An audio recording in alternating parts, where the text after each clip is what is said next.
Assalamualaikum warahmatullahi wabarakatuh. Selamat datang teman-teman planter di channel saya.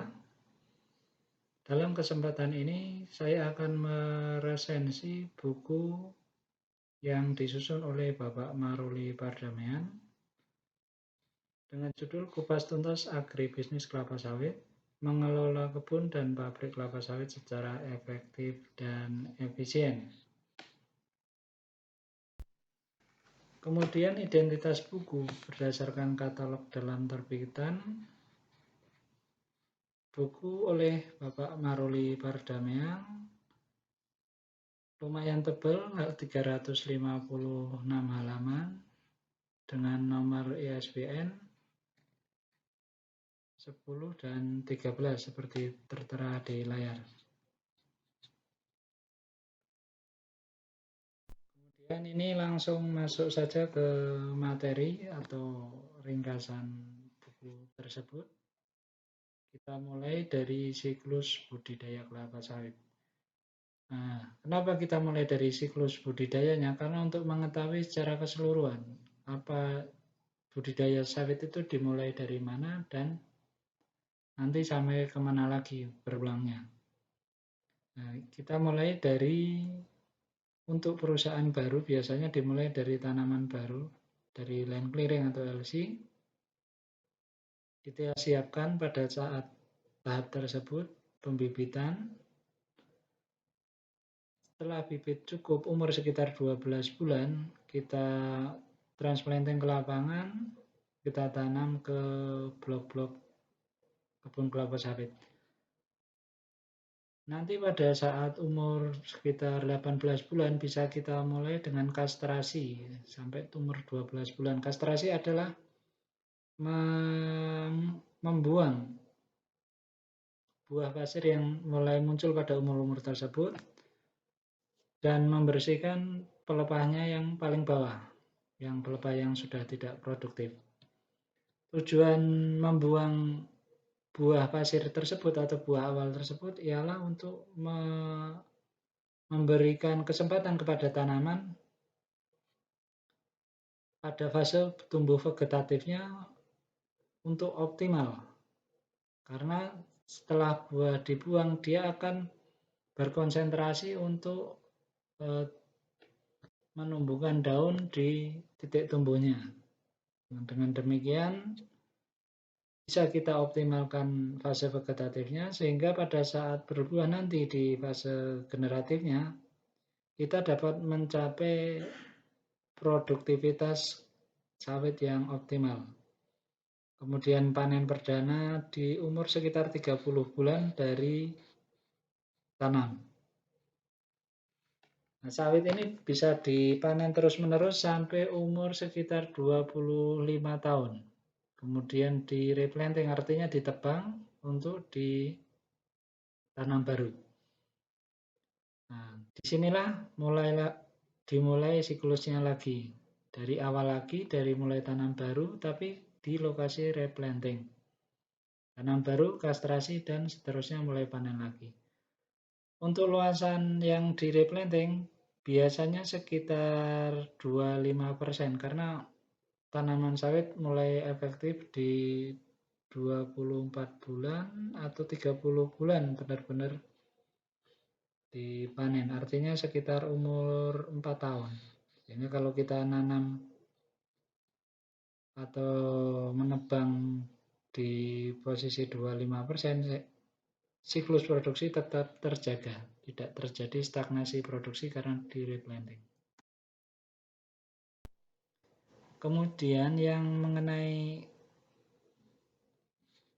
produktivitas yang menjadi kunci suksesnya adalah visi 3526. Visi ini adalah mencapai 35 ton TBS per hektar per tahun dengan rendemen di pabrik 26%. Ini bisa tercapai jika kultur teknis yang baik sejak awal siklus budidaya sawit diterapkan.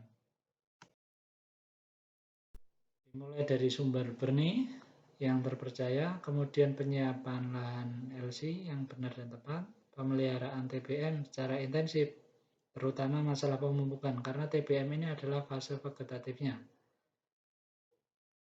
Kemudian masuk ke TM dan pengelolaan panen. Pengelolaan panen yang benar akan meningkatkan produktivitas ton per hektar TBS tersebut. Karena gangguan dari hama penyakit akan minimal dengan kita memelihara dengan intens. Kemudian buah kita kirim ke pabrik dengan meminimalkan restan atau buah tinggal atau keterlambatan pengiriman buah ke pabrik. Karena dengan restanya buah ini akan merusak kualitas buah tersebut, sehingga rendemen bisa turun dan malah menaikkan asam lemak bebas yang menjadi indikator kualitas CPO.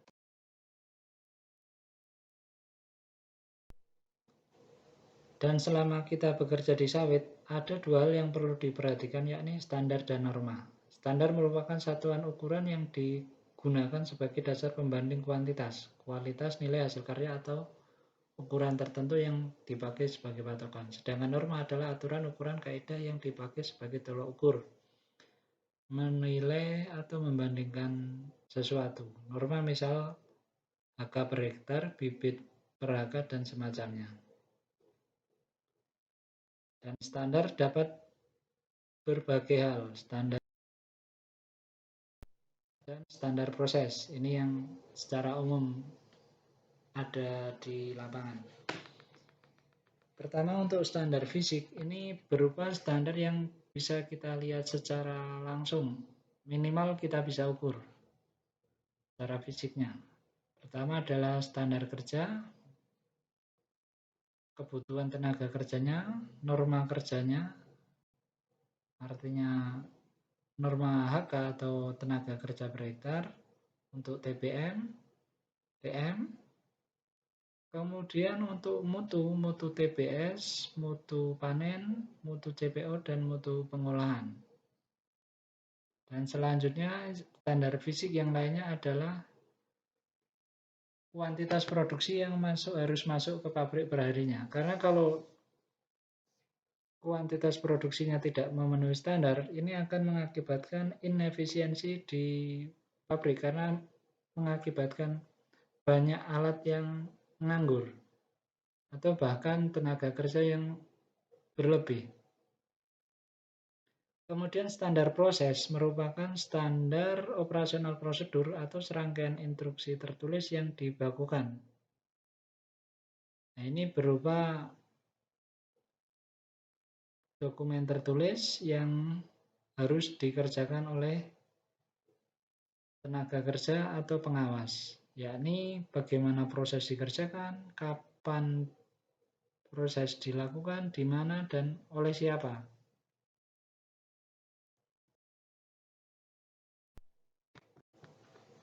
Nah, standar ini akan berdaya guna apabila dinyatakan secara tertulis dan jelas, sehingga semua orang bisa membaca dan melaksanakan.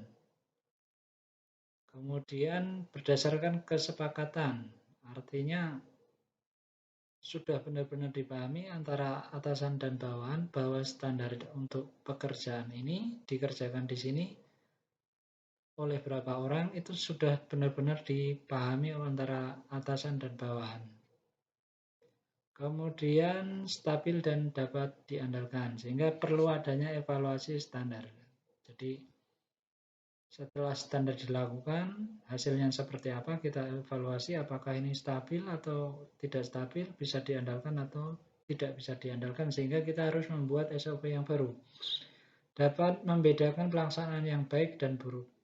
Kemudian sedapat mungkin dijabarkan dalam angka, sehingga bisa dibaca semua orang, mudah diukur oleh siapapun yang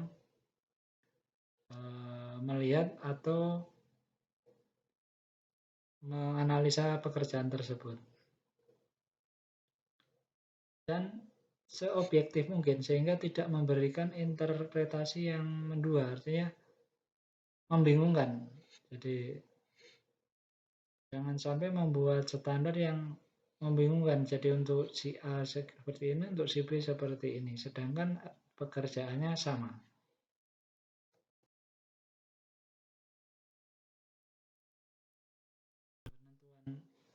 standar kerja ini berada pada tingkat rata-rata karyawan yang mampu mencapainya dan mampu memberikan motivasi kepada karyawan untuk bekerja dengan baik.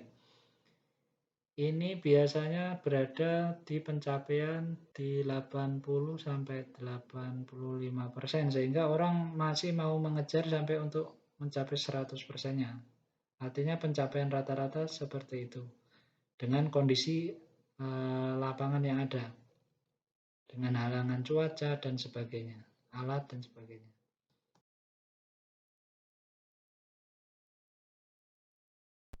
Ini untuk mencapai produksi dan rendemen yang tinggi itu ada banyak faktor. Ini faktor dari kebun, artinya faktor yang bisa kita upayakan secara langsung. Dari misal kultur teknis bisa kita upayakan, jumlah pemupukan, bibit, tanaman unggul, sumber daya manusia dan sosial masyarakat, serta kualitas panen. Ini faktor dari kebun yang bisa dikendalikan oleh pihak manajemen. Kemudian faktor yang dari kesesuaian lahan. Ini biasanya tidak bisa dikendalikan, hanya kita menyesuaikan. Artinya kesesuaian tanah, iklim, curah hujan, dan topografi kita menyesuaikan. Misal tanah, untuk tanah yang masam ya kita sesuaikan supaya agak basah dengan pengapuran dan sebagainya. Kemudian iklim, curah hujan juga dengan irigasi dan drainase untuk menyesuaikan iklim dan curah hujan tersebut. Kemudian topografi dengan pengawetan tanah dengan tapal kuda, rorak maupun teras. Kemudian bibit atau bahan tanaman yang unggul itu kontribusi biayanya sekitar 5% ini, tapi menentukan keberhasilan selama 25 tahun sehingga tidak bisa diabaikan begitu saja untuk pekerjaan bibit atau penyediaan bahan tanaman unggul tersebut. Bibit yang kita pakai adalah bibit unggul Tenera, hasil persilangan Dura dan Persipera, sedangkan untuk penyedia bibit dan legalitas dari pemerintah ada dari beberapa institusi, BPKS, Sokvin, Bakti Tani, perusahaan penyedia bibit yang reputasinya baik dan legal. Ini penting karena jika tidak reputable, biasanya bibit itu meragukan apakah ini bibit yang unggul atau ada campuran atau bibit asalan. Kemudian untuk lahan, kesesuaian lahan bisa kita amati di sini mulai dari curah hujan, bulan keringnya, kemudian ketinggian. Kalau di atas 400 meter kita memerlukan beberapa treatment, terutama untuk lokasi yang berbukit. Kemudian untuk kedalaman efektif olah tanah, optimal memang lebih dari 100 cm, artinya 100 cm tersebut masih berupa tanah, belum masuk ke lapisan batuan. Yang kemudian untuk yang tekstur tanahnya hampir semua di jenis tanah bisa. Drainase, nah ini yang terbaik adalah yang drainase lancar. Kalau terhambat dia akan memerlukan treatment terutama untuk drainasenya atau mengatuskan air keluar dari lahan. Kemudian keasaman, optimal di keasaman 5 sampai 6. Terus minimal di 3,5 sampai 5 atau di lokasi basah 6 sampai 7. Ini kurang sesuai sebenarnya. Terus kita untuk penyesuaian keasaman ini bisa dengan berbagai macam treatment. Kalau di tanah mineral bisa dengan kapur dan sebagainya. Kemudian untuk yang tanah gambut dengan perlakuan drainase. Jangan sampai selalu menggenang sehingga pH turun ngedrop di bawah 3,5. yang akan mengakibatkan keracunan aluminium untuk tanaman sawit tersebut. Penerapan kultur tani yang baik sejak awal itu dimulai dari pembibitan, persiapan lahan, dan pemeliharaan tanaman. Nah, pada dasarnya, memelihara tanaman itu memastikan bahwa tanaman tersebut adalah berada dalam kondisi aman dan nyaman. Artinya aman dari gangguan gulma, dari gangguan hama, kemudian nyaman untuk menyerap hara yang berada di piringan tanaman atau pokok tersebut. Sehingga dia tanaman dapat berproduksi secara optimal.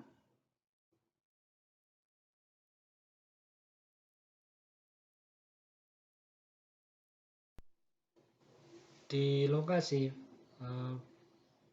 beberapa hama menyerang mengganggu keamanan tanaman tersebut, terutama kumbang tanduk, rayap, tikus, ulat daun atau ulat kantong, dan yang paling ganas biasanya ulat api.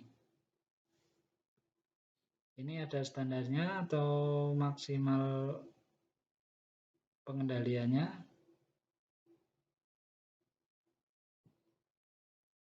Nah, untuk ulat api itu kalau sudah lebih 5 larva per pelepah, perlu dikendalikan secara intens.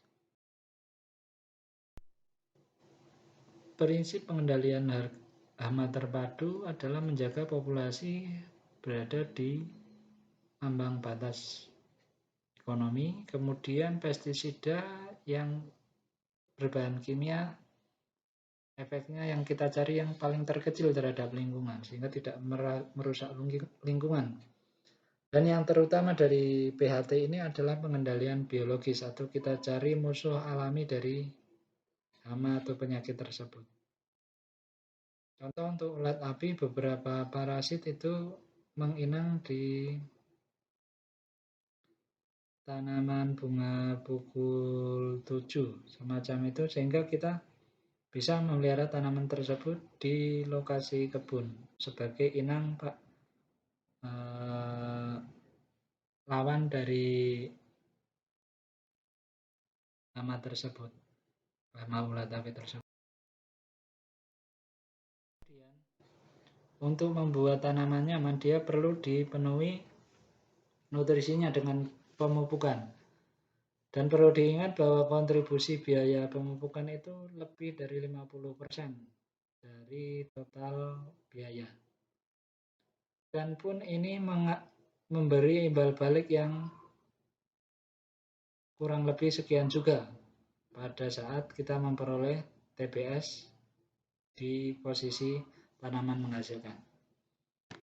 Untuk DTM mungkin untuk pupuk bisa sekitar 40% dari total biaya. Sebagian unsur hara dari pupuk berada di buah yang dipanen, sehingga perlu dilakukan substitusi untuk menggantikan unsur hara yang terikut saat proses panen tersebut.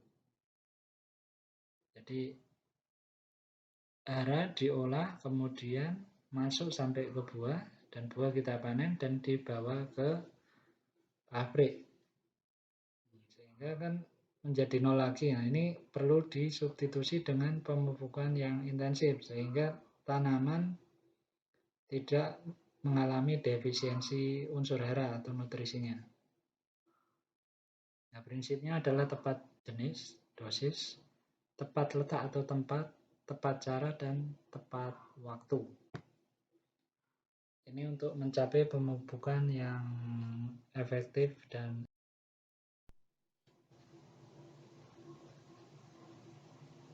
kemudian pada saat kita memasuki fase panen atau TM, ini yang perlu disiapkan adalah SDM yang terampil, sarana yang memadai, insentif atau premi yang menarik, taksasi buah yang akurat. Ini untuk masing-masing detailnya ada di buku tersebut. Kualitas panen ini untuk menentukan rendemen. Artinya kalau kita bisa memenuhi kualitas panen tersebut, angka rendemen akan tercapai di 26% sesuai yang misi atau tujuan yang ingin kita capai atau dalam berbisnis kelapa sawit. Di kebun sumber daya manusia dibagi menjadi beberapa seksi atau beberapa struktur, dimulai dari staf. Artinya posisi ini adalah pengawasan sebagai ahli bidang administrasi, teknik, atau divisi tertentu. Dia membawai pegawai bulanan, biasanya di posisi mandor untuk pegawai bulanan atau pengawas. Kemudian pekerja. Pekerja ini ada dua status. Yang pertama syarat kerja umum dan harian lepas atau KHL. KHL dibayar berdasarkan kehadiran dan SKU dibayar berdasarkan syarat kerja umum yang sudah diundang-undangkan. Kemudian ini yang di kebun yang merupakan perusahaan inti, biasanya memang karena ada tanggung jawab sosial, membuka kemitraan atau plasma seluas 20% dari operasional inti. Kemudian melaksanakan CSR atau tanggung jawab kemasyarakatan. Ini sangat penting karena kan kebun biasanya dilingkupi oleh lokasi perumahan masyarakat atau desa-desa dan saling tergantung antara perusahaan dan lingkungan masyarakat tersebut. Nah, ini untuk efisiensi pengolahan hasil. Faktor pembatas produksi tadi adalah air, pupuk, hama penyakit, dan bahan organik. Artinya ini merupakan kenyamanan bagi tanaman dan keamanan bagi tanaman tersebut. Sehingga semakin faktor pembatas tersebut kuat, tanaman menjadi semakin tidak aman, sehingga produktivitasnya menjadi turun atau potensi produksinya menjadi turun, sehingga produksi yang dicapai tidak mencapai yang diharapkan.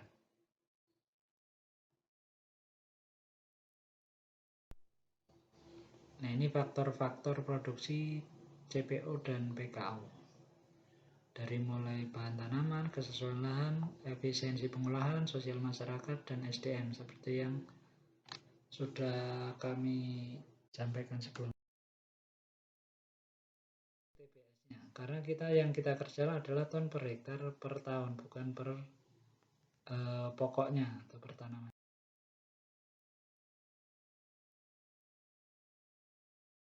Untuk mengetahui potensi produksi perlu dilakukan sensus produksi, sehingga kita bisa memperkirakan. Ini penting untuk menyediakan tenaga kerja, terutama untuk tenaga pemanen.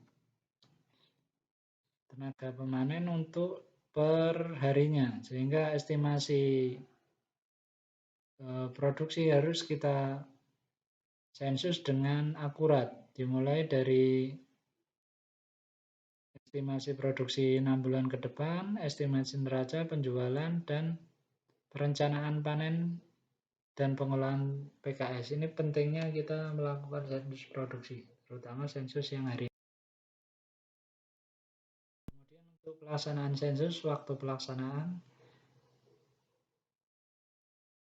ini dibuat sekali saja dan perbaikan setahun sekali, dikerjakan pada bulan November atau Mei, ini untuk yang tahunannya. Kemudian alat yang kita pakai sensusnya adalah alat pengerok, parang, ngecat, alat ukur dan tulis.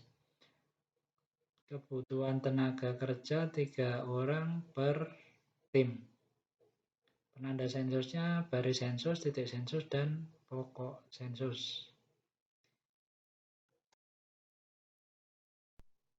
Sensus jumlah janjang. Nah, ini pelaksanaan bulan Desember untuk 1 semester, kemudian bulan Juni untuk semester berikutnya di akhir tahun. Alat tulis, format sensusnya, pengait, gerok, sensus, dan sebagainya. Tim ini terdiri 4 orang untuk setengah blok, 10-15 hektar. Sehingga kita bisa menyebut jumlah janjang. Perlu diketahui bahwa dari mulai polinasi sampai buah siap diturunkan atau dipanen itu membutuhkan waktu 6 bulan. Sehingga sensus yang akurat adalah sensus yang pada periode 6 bulan tersebut. Jangan lebih dari 6 bulan. Nah, ini kemudian sebaran produksi ternyata lebih banyak di semester 2. Artinya semakin basah iklim atau air tersedia semakin banyak, semakin bagus untuk tanaman sawit tersebut. Nah, ini kondisi tanaman dengan rendemen CPO. Rendemen itu bergantung pada kematangan, terutama kematangan buah sampai di pabrik. Kecukupan nutrisi. Ini untuk kecukupan nutrisi sangat menentukan untuk rendemennya, karena kan mengisi massa atau massa CPO itu disusun oleh nutrisi-nutrisi yang diolah oleh tanaman, kemudian disampaikan sampai ke buah. Kemudian kehilangan bisa terjadi pada saat penanganan panen yang kurang disiplin. Dan terakhir ini dari kami, perlu kami sampaikan untuk teman-teman planter, untuk kontak emailnya ke alamat berikut di almalikussaleh@gmail.com.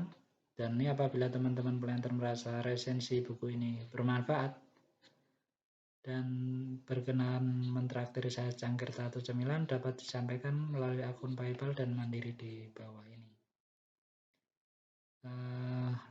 Semoga ini benar-benar bermanfaat untuk kita semua dan semoga menjadi